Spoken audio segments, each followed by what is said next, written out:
swarm of people around us packing up whatever wasn't essential to continue to operate. One of them was Guy West, who was one of the people helping.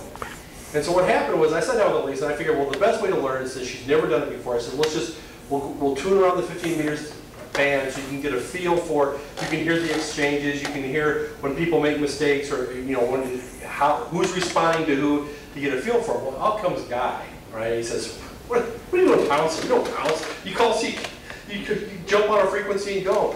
So she's kind of looking at it and kind of like what? And so he says, here, hold on a second. He grabs the microphone out of her hand and just keys down and calls CQ for like 45 seconds nonstop and hands the mic back to her. And she's got this look on her face like, what? He says, oh, it's okay. I'm just reaming out the channel for you. She ran nonstop up to 1 o'clock, including saying, come on, people out there, we only got a few more minutes, or we need one more contact, and she ran up to 1 o'clock on the nose. And as it turns out, with the 15-meter phone, considering that Saturday the band was dead, we didn't have that many contacts, we ended up having, of all the stations on our field day, we had the second highest number of contacts for the weekend. Yep. At 130. As it compared to. She was on our net last night. Who is she? I can't remember her name, but we'll figure it out. Elise, that's all I know. Elise. She has 2 big dogs, too. They're like greyhounds or something. Anyways, Jeremy, do you have any comments? Did you have a good time? Yeah, it was excellent. First, I was on the Get on the Air station, and that was my first time ever hearing anything like that, where everybody's just going all at once, and that definitely gave me confidence to go over and work. Yeah, it's a lot different than making a DX contact or a non-contest thing, but when you see this, like people just coming back to you, the other thing is about, it's just, I think it's just kind of interesting to, work at, I think, was it with you that the bands went long? We could only hear Hawaii? Oh, okay, the other guy. It was kind of interesting. He was asking, well, why can we only hear Hawaii? And it was kind of interesting. So over the night, the thing went long, 20 meters went long, and we could only hear Hawaii. And so he was learning a little bit about propagation and things like that, and about, those things that will help you to be a better DXer if you ever want to be a DXer.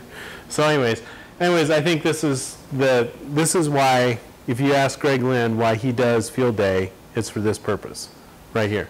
This is my only reason why I do this. So one of the things that I found on the GOTA station, that people were drawn to our call sign, W0CXX. Yeah.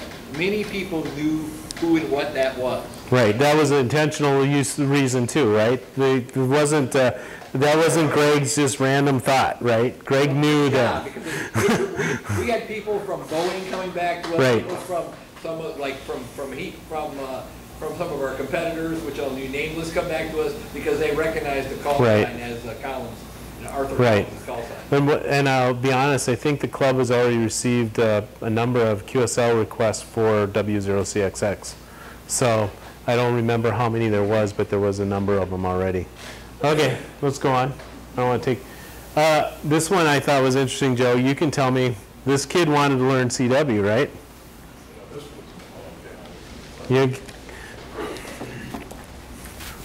This is a weird event too, I thought.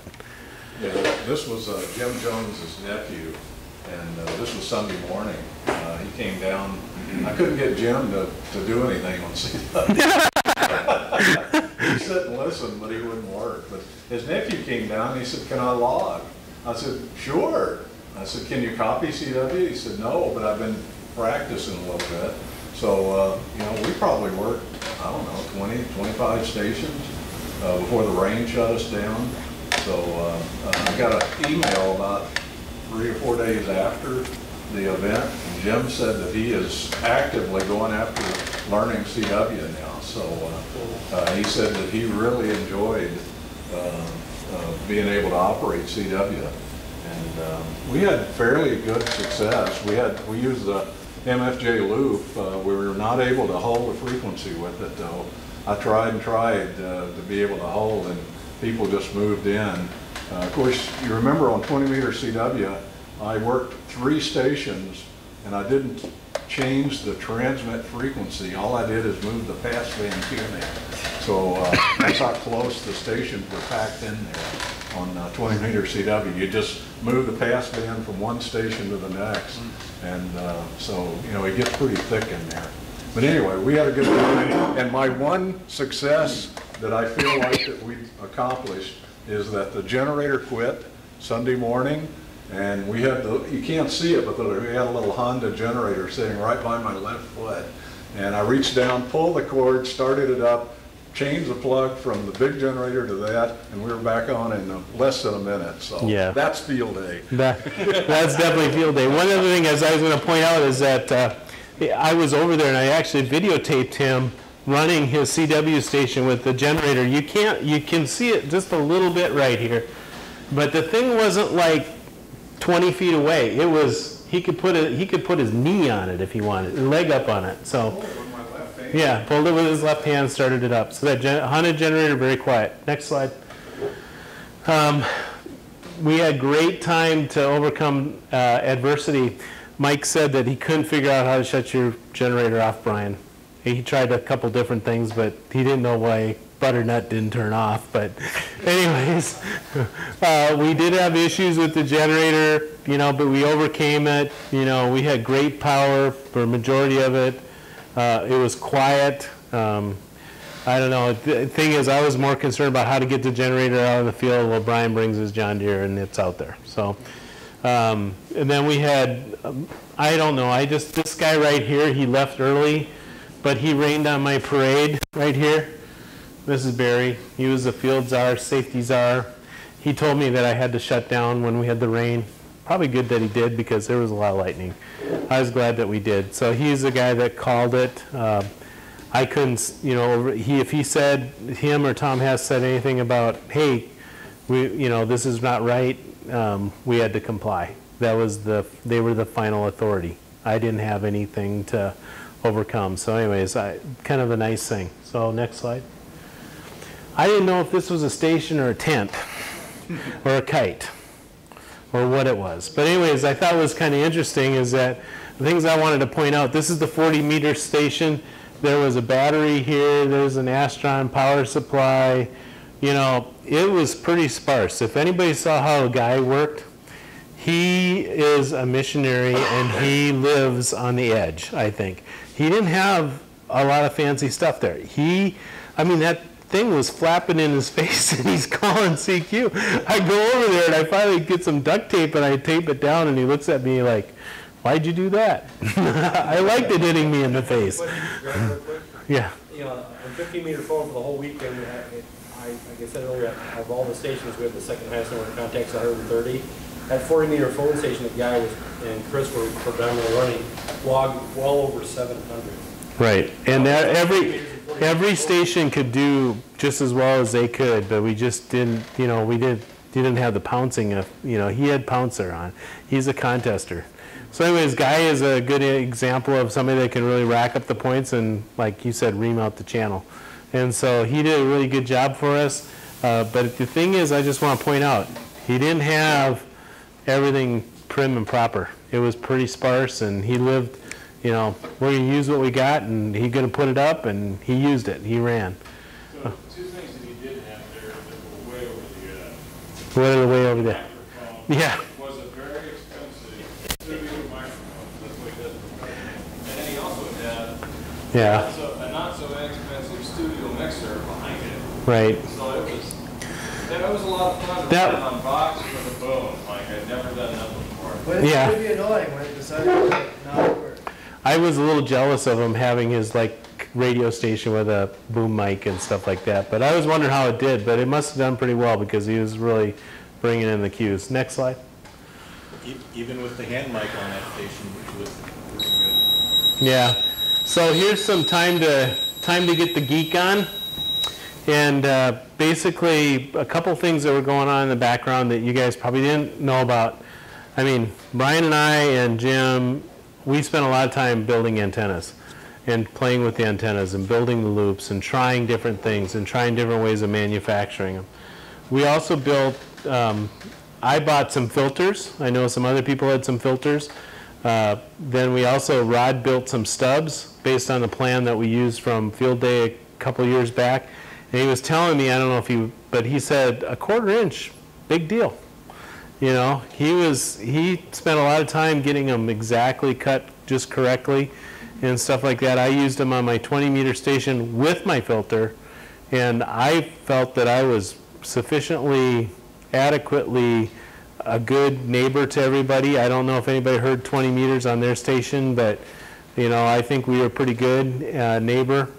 And then we also had the 10 gigahertz. There's John LeClaire and Brian. They were making a contact. I thought it was kind of fun. I played with it out there. I don't know if you guys made it. First time I ever talked on 10 gig was at field day this year. So kind of amazed me what they're running it off LiPo battery packs. I don't know, you bought it at Dayton this year? Yeah, so, I mean, anyways, and they got it working, and I was like, it was kind of amazing to me. So, anyways, the other thing is that Rod spent a lot of time on the line filters, and I don't know, did you run them too? Did you run rods, or did you run your own? Did you run filters? I mean, stubs? I am. No stubs. Right. So how many people ran stubs? Okay. So we had a number of stubs. Did you run any of your filters? Yeah. Okay. So I ran filters, and so I was pretty happy. So anyways, Rod has a complete set of pictures about how he built the filters. We have a PDF. It's up on the website if you want to know how we built the stubs. And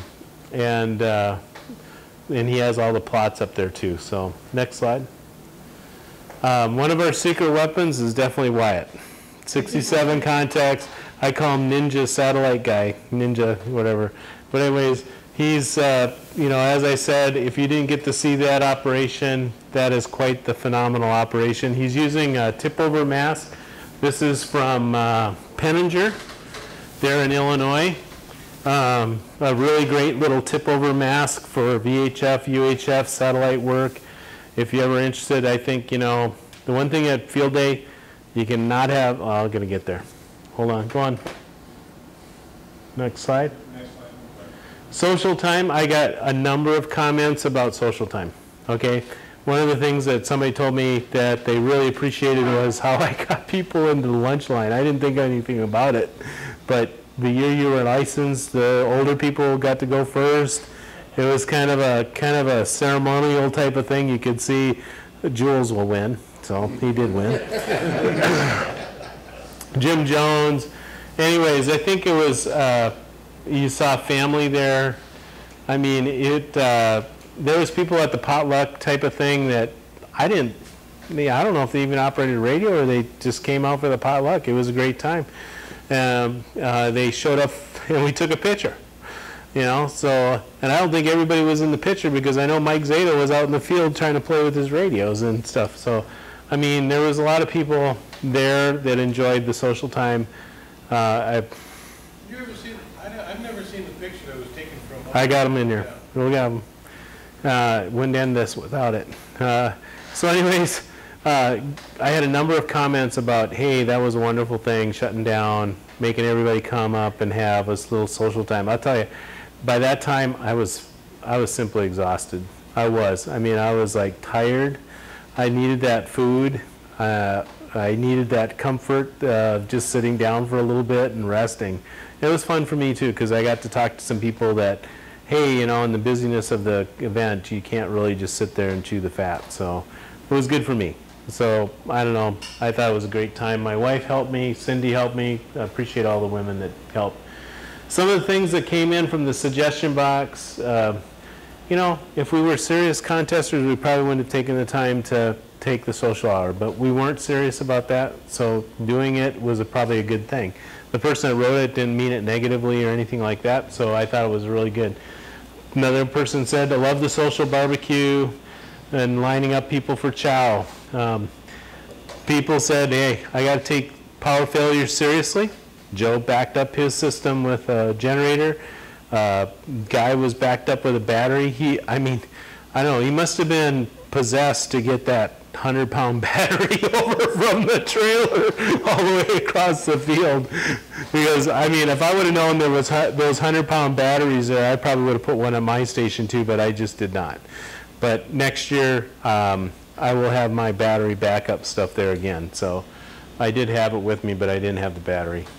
Because I was planning to use the battery in my truck. I have an Optima battery as a second battery for my VHF, UHF roving, and I was planning to use that in my truck.